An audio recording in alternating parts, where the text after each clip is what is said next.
Hello दोस्तों, कैसे हैं आप सब। मैं आपका आकाश। आई होप आप सब बहुत बेटर होंगे। सो गाइस, बेसिकली जो आज का हमारा टॉपिक होने वाला है वो ये है 4 C's ऑफ डिजिटल मार्केटिंग। अगर डिजिटल मार्केटिंग है तो उसके 4 C's कौन कौन से हैं। पहला CTR, दूसरा CPC, तीसरा CPA, चौथा CPL। ये हमारे कुछ 4 C's हैं जो कि डिजिटल मार्केटिंग में बहुत ज्यादा इंपॉर्टेंट है। और आज की इस वीडियो में हम इन्हीं 4 C's के ऊपर डिस्कस करने वाले हैं कि जो बड़ी बड़ी कंपनीज हैं और छोटी छोटी, भले ही छोटी छोटी कंपनीज भी हैं, और उनके एडवर्टीजमेंट कैंपेन्स जो होते हैं वो उन चारों C's का कैसे यूज करते हैं और अपनी सेल्स को बूस्ट करते हैं। आज की इस वीडियो में आपको डिटेल्ड नॉलेज देने वाला हूं, बेसिक तरीके से लेकर एडवांस लेवल तक की, कि बेसिकली ये 4 C's जो होने वाला है वो आपके लिए कितना बेनिफिशियल होने वाले हैं। तो चलिए गाइस, अपनी वीडियो को हम चालू करते हैं और step by step in digital marketing के चारों C's को समझते हैं बिल्कुल बारीकी से। लेकिन अपनी वीडियो चालू करने से पहले मैं आपसे 2 छोटी रिक्वेस्ट करना चाहता हूं। पहली, हमारे इस चैनल पर digital marketing, Instagram marketing, YouTube marketing, social media marketing and make money online जैसी वीडियोस, एजुकेशनल वीडियोस आती रहती हैं। अगर आपको इन सब वीडियोस में थोड़ा बहुत भी इंटरेस्ट है तो हमारे चैनल को सब्सक्राइब करिएगा और बेल आइकन दबाना मत भूलिएगा। दूसरी रिक्वेस्ट, अगर आपने अभी तक मुझे मेरे इंस्टाग्राम पे फॉलो नहीं किया है तो वहां फॉलो कर लीजिए, बिकॉज ऐसे फैक्ट्स एंड इन्फॉर्मेशन को लेके मैं वहां भी आता रहता हूं। तो चलिए चालू करते हैं। हमारे डिजिटल मार्केटिंग में पहला C आता है CTR। CTR का मतलब होता है click through rate. Click through rate एक ऐसा तरीका है जिससे कंपनीज अपने एडवर्टीजमेंट की परफॉर्मेंस को इंप्रूव करने के लिए करती हैं। बेसिकली CTR जो होता है वो परसेंटेज शो करता है। अब वो परसेंटेज क्या शो करता है मैं आपको बताता हूं। बेसिकली क्या होता है, जब कंपनीज अपना एडवर्टीजमेंट चलवाती हैं तो वो देखती हैं कि उसके एडवर्टीजमेंट में कितने लोगों ने देखा और उस कितने लोगों ने देखने में उस एड पर कितने लोगों ने क्लिक किया। उन दोनों डिवाइड करके जो परसेंटेज आता है वो होता है CTR। चलिए मैं इसको एग्जाम्पल के तौर पर समझाता हूं आपको। मान लीजिए किसी कंपनी ने एक एड चलवाया, उस एड को 1000 लोगों ने देखा, मतलब व्यू किया। उन 1000 लोगों में उस एड में 100 लोगों ने क्लिक किया, तो इसमें click upon views is equal to percentage निकलता है। क्लिक कितना है, 100 आए, और देखा कितने लोगों ने था, 1000, मतलब 100 अपॉन 1000 इज इक्वल टू 1/10, मतलब 10%। इसका CTR आया आपका 10%। तो बेसिकली CTR का यही मॉडल होता है, किसी भी कंपनी के एड के परफॉर्मेंस को इंप्रूव करने के लिए वर्क करता है। अगर कोई कंपनी चाहती है कि मुझे बेस्ट एंड बेस्ट अपना एड को एनालाइज करना है कि कौन सा एड मेरे लिए बेस्ट है, तो उसको CTR बहुत मदद करता है। कैसे? अगर मान लीजिए किसी कंपनी ने 4 एड चलाया, उन 4 एड को चला के वो देखेगी कि किस पे ज्यादा व्यू आ रहे हैं और किस व्यू आने पे सबसे ज्यादा क्लिक किस पे आ रहे हैं। मान लीजिए 4 एड चलाया गया और 4 एड पे हजार व्यूज आए, और किसी एक एड पे 10 क्लिक आया, किसी एक एड पे 12 क्लिक आया, किसी 15 आया और किसी 20 आया। तो जिस पर ज्यादा क्लिक आया कंपनी वही एड चलाएगी, बिकॉज वो जान रही कि भाई मेरे एड पे जब ज्यादा क्लिक आ रहा है इसका मतलब इस एड में लोग इंटरेस्टेड है। मतलब बेसिकली CTR आपका यही मॉडल होता है, यही शो करता है, जिससे कंपनी अपने एड के परफॉर्मेंस को इजीली एनालाइज कर पाती है।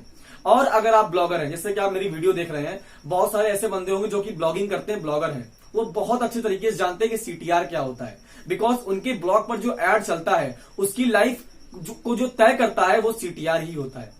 क्योंकि जब एड चलता है तो एड में CTR की एक वैल्यू होती है। जब CTR अपने लिमिट से ऊपर चला जाता है तो उनका एड बैन हो जाता है।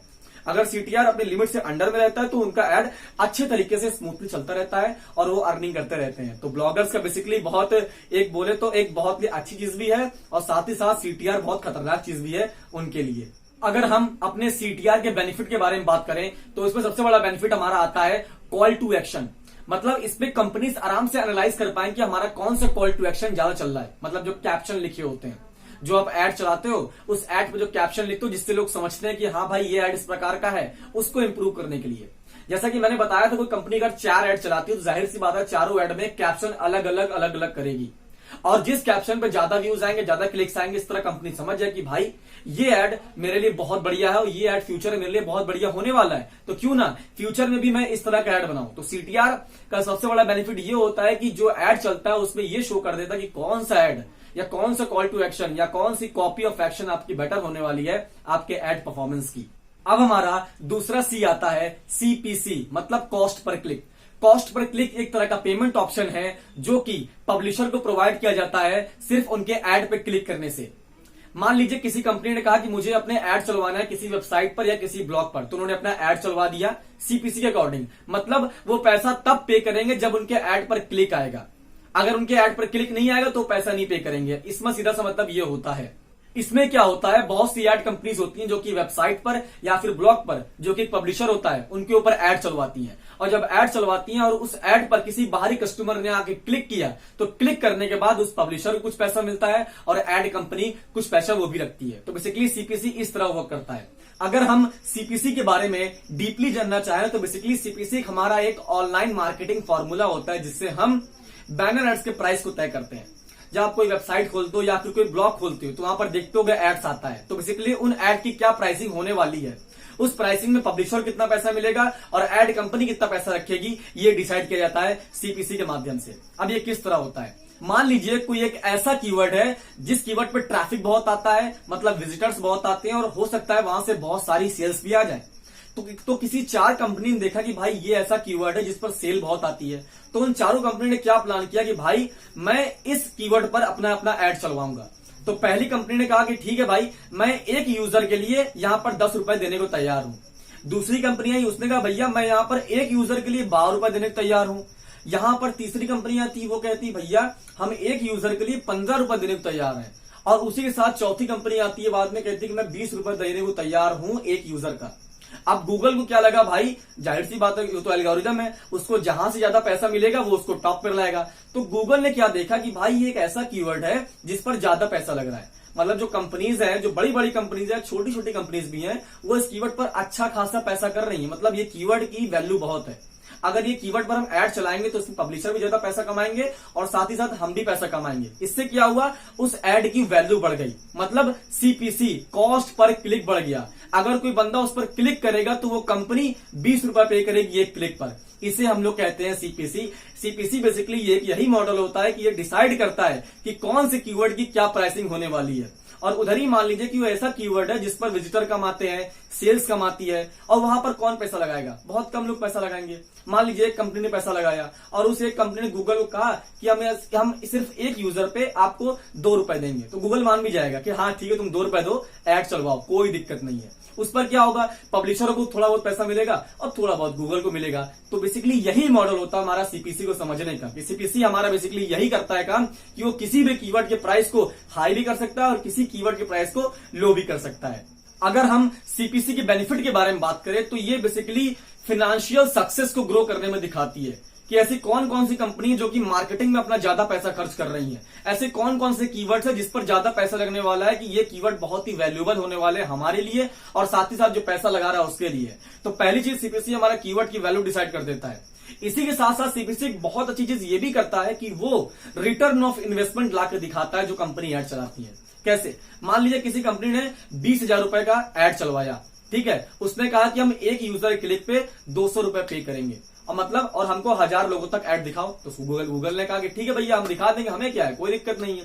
तो गूगल ने क्या किया, 1000 लोगों को ऐड दिखाया और उस 1000 लोग के ऐड में जो कंपनी ने अपने ऐड में एक प्रोडक्ट को बेचना चाहते थे कि मेरा प्रोडक्ट है इस पर आप ऐड चलाओ, तो गूगल ने ऐड चला दिया। उस प्रोडक्ट की प्राइसिंग थी 3000 रुपए और जब ऐड चला 1000 लोगों तक ऐड गया, उन 1000 लोगों में से 5% का कन्वर्जन आया, मतलब 5% लोगों ने उस ऐड में क्लिक करके माल को जो प्रोडक्ट था उसे खरीद लिया। मतलब 1000 का 5% कितना हुआ, 50 लोग। और प्रोडक्ट की प्राइसिंग कितनी थी, 3000। 50 इंटू 30,000 कितना हुआ, 1.5 लाख रुपए। मतलब 1,50,000 का रेवेन्यू कमाया कंपनी ने और कंपनी ने मार्केटिंग में कितना खर्च किया था, ओनली 20,000 रुपए। मतलब 1,30,000 का प्रॉफिट सूखा सूखा कंपनी के पास आया। तो बेसिकली यही तय करता है कि कंपनी किस तरह सीपीसी पे वर्क करने वाली है। सीपीसी कंपनी को रिटर्न ऑफ इन्वेस्टमेंट भी लाकर देता है कि आप अगर इतना पैसा लगाएंगे तो गारंटी हम देते हैं कि हम आपको निकाल के दिखाएंगे कि हम आपको कितना प्रॉफिट लाकर दिखा सकते हैं या फिर कितना आपका लॉस हो सकता है। ये डिपेंड करता है कि आपकी प्रोडक्ट कैसा है और आपका एड कैंपेन कैसा चल रहा है। तो सीपीसी मेरे ख्याल से बहुत अच्छी चीज है जो कि ये इस तरह का वर्क होता है इस पे। अब हमारा तीसरा सी आता है cost per acquisition. Cost per acquisition की बात करें तो सबसे अलग है ये, क्योंकि ये परफॉर्मेंस बेस्ड पैसा खर्च करता है। परफॉर्मेंस बेस्ड का मतलब इसमें यह होता है कि अगर उसकी सेल्स होगी तभी वो एड कैंपेन में पैसा करेगा। सेल्स भी हो सकती है, ये हो सकता है साइन अप करे, या होता है सब्सक्रिप्शन ले ले। मतलब कुछ ऐसी चीजें होती हैं जो कि कंपनी इसमें शर्तें रखती है कि अगर मेरा ये होगा तभी हम इस एड कैंपेन में पैसा खर्च करेंगे।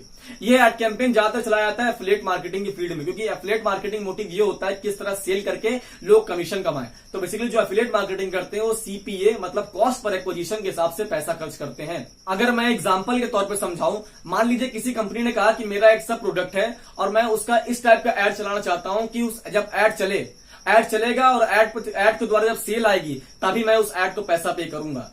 जैसे मान लीजिए मेरी कंपनी है, मैंने कहा कि मेरा ये 100 रुपए का प्रोडक्ट है और उस पे सीपीए का एड चलाओ, मतलब एड चलेगा और उस एड से मेरे प्रोडक्ट किसने खरीदा तब मैं जाके उसको पैसा पे करूंगा, तब जाके कहीं हम लोग उसको सीपीए कहते हैं। लेकिन जब हम सीपीसी की बात करते हो तो सीपीसी में ऐसा नहीं होता है। सीपीसी में सिर्फ ये होता है कि बस एड पे क्लिक करना चाहिए, क्लिक अगर आ गया तो कंपनी आपको पैसा पे कर देगी। लेकिन सीपीए के मुताबिक ऐसा नहीं होता। सीपीए में जब तक सेल नहीं आएगी या फिर साइन अप नहीं कोई करेगा या फिर सब्सक्रिप्शन भी कोई नहीं लेगा तब तक ऐसा नहीं होगा। सीपीए में कुछ भी शर्तें हो सकती हैं। अगर मैं एग्जांपल के तौर पर समझाऊं तो जो ओटीटी कंपनी मतलब जो ओटीटी प्लेटफॉर्म होते हैं, लाइक नेटफ्लिक्स हो गया, अमेजॉन प्राइम हो गया, ऐसे बहुत सारे हैं, उनका क्या होता है जब वो एड चलाते हैं तो बेसिकली 100% वो चलाते होंगे सीपीए पे, क्योंकि वहां से उनका मोटिव ये होता है कि लोग हमारे आके सब्सक्रिप्शन खरीदें, मतलब हमारी सेल हो। ये क्या हुआ, यहां पर जब सेल होगी तभी जाके नेटफ्लिक्स वाले, अमेजॉन प्राइम वाले या फिर दूसरे ओटीटी प्लेटफॉर्म उनको पैसा पे करेंगे। तो बेसिकली सीपीए का यही मॉडल होता है। और अगर हम सीपीए के बेनिफिट्स की बात करें तो सबसे बढ़िया बेनिफिट इसका ये होता है कि ये सही सर्च टर्म पे पैसा खर्च करता है। फालतू सर्च टर्म पे पैसा नहीं खर्च करता कि क्लिक आ रहा है पैसा पे करते जाएं। क्लिक आ रहे हैं और उस क्लिक से सेल आ रही है तब हम पैसा पे करेंगे। जैसा कि मैं बार बार ये चीज दोहरा रहा हूं, तब जाके सीपीए इस बात पर एग्री करता है। और जैसा कि दूसरा बेनिफिट आप लोग जानते हैं कि भाई ये परफॉर्मेंस बेस्ड वर्क करता है, बिना परफॉर्मेंस के मतलब बिना किसी एक्शन के ये दोबारा पैसा पे नहीं करता है। सबसे बड़ा बेनिफिट हमारा सीपीए का ये दो होने वाले हैं। अब हमारा चौथा सी आता है सीपीएल मतलब कॉस्ट पर लीड। जब हम कॉस्ट पर लीड की बात करते हैं तो सबसे बड़ा हट के एक मतलब एड कैंपेन है जो कि ऑर्गेनाइजेशन यूज करता है। इसमें ऑर्गेनाइजेशन का मेन मोटिव ये होता है कि हमें किस तरह अपने एड से लीड्स लानी है, मतलब कस्टमर को अपने पास तक लेकर आना है। इस एड पर ज्यादातर दिखा गया है कि जब उस एड पर जब ये सीपीएल का एड चलता है और कोई बंदा इस एड पर क्लिक करता है तो क्लिक करने के बाद सबसे पहले ये कस्टमर की इंफॉर्मेशन मांगते हैं कि आइए सबसे पहले आप साइन अप करिए, उसके बाद उस एड को आगे बढ़िए। इससे क्या होगा, इनके पास लीड जनरेट होगी जिससे कि कंपनी इस पर फॉलो अप भी कर सकती है। तो मेरे ख्याल से किसी भी कंपनी के लिए या फिर किसी भी ऑर्गेनाइजेशन के लिए ये जो एड सिस्टम सीपीएल का होने वाला है बहुत ही ज्यादा इफेक्टिव है। क्योंकि अगर मैं इसको एग्जांपल के तौर पर समझाऊं कि ये किस तरह वर्क करता है, मान लीजिए किसी ने कंपनी ने कहा कि मुझे एड चलाना है सीपीएल के अकॉर्डिंग, मतलब मुझे वहां से लीड्स लानी है। तो उसने एड चलाया और एड पे 1000 रुपए खर्च किए। ठीक है, 1000 रुपए खर्च करने के बाद उस एड चलाने के बाद 10 लोगों की लीड आई। कितने लोग की, उस एड से 10 लोग की लीड आई। तो इसमें क्या हुआ, 10/1000, इसको आप डिवाइड करेंगे तो 100, मतलब 1 लोग की लीड लाने पे इसको 100 रुपए खर्च करना पड़ा। आप इसको अपने हिसाब से भी समझिएगा थोड़ा कि जैसे 1000 रुपए लगे और उन 1000 रुपए में से 10 लोगों की लीड आई, इसका मतलब हर बंदे पे कंपनी 100 रुपए खर्च कर रही है, तब जाके 10 बंदे पे उसने 1000 रुपए खर्च किया और उसके पास 10 लोग की लीड आई। तो बेसिकली कॉस्ट पर लीड इसी तरह निकलती है। कॉस्ट पर लीड की अगर हम बात करें तो ये सीपीसी, सीटीआर, सीपीएस सबसे अलग है, क्योंकि यहां पर ना तो वो सेल कन्वर्ट करने की अभी सोच रहे हैं, ना तो सिर्फ क्लिक्स की, यहां पर सिर्फ वो कस्टमर को अपने पास तक लाना चाहते हैं, तब जाके ये सीपीएल के वर्क करते हैं। तो मेरे ख्याल से ये सबसे हटके मतलब एडवर्टाइजिंग स्ट्रेटेजी है जो कि बड़ी बड़ी ऑर्गेनाइजेशन इसको यूज कर रही है। और अगर हम इसके बेनिफिट्स के बारे में बात करें तो यहाँ पर कन्वर्जन रेट हमेशा हाई होता है, क्योंकि यहाँ पर क्या होता है, कंपनी का मेन मोटिव ये होता है कि पहले आप आके साइन अप करिए।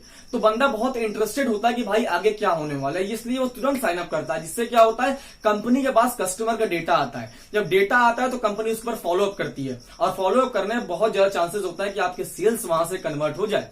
एक बार सीपीसी से सेल्स रुक जाएगा, सीपीए से सेल्स रुक जाएगा, लेकिन जब सीपीएल की बात आती है तो यहां पर बहुत सारी पॉसिबिलिटी बन जाती है।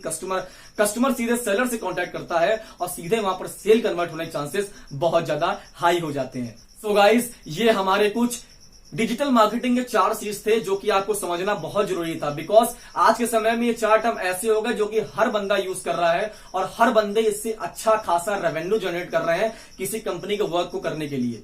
आई होप आपको ये चारों चीज सही तरीके से समझ आएंगे बेसिकली ये किस तरह वर्क करते हैं और ये किस तरह बेनिफिट पहुंचाते हैं सामने वाले बंदे को। अगर मेरी वीडियो आपको अच्छी लगी है, इंफॉर्मेशन सही सटीक लगी है, तो प्लीज मेरी वीडियो को लाइक करिएगा और ये वीडियो अपने उन दोस्तों के साथ शेयर करिए जिनको डिजिटल मार्केटिंग के 4 C's सीपीसी, सीपीए, सीटीआर और सीपीएल के बारे में जानना है। और अगर आपको हमारा कंटेंट अच्छा लगा है तो हमारे चैनल को सब्सक्राइब करिएगा, बिकॉज ऐसी वीडियोस को लेकर मैं पर डे आता रहता हूं। Thank you so much guys.